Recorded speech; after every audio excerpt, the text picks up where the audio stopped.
Well, here's something you shouldn't do. You see, I've got two extension cords running this way, a black one and an orange one. I've got them paralleled.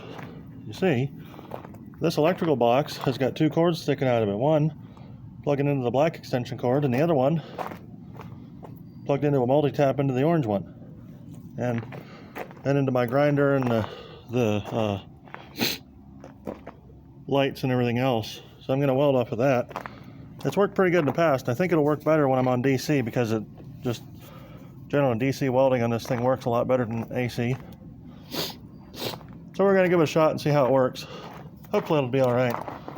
I mean, I've welded on a lot longer cords than this, so it should be better than the long cords, I'm assuming. Well, we'll see.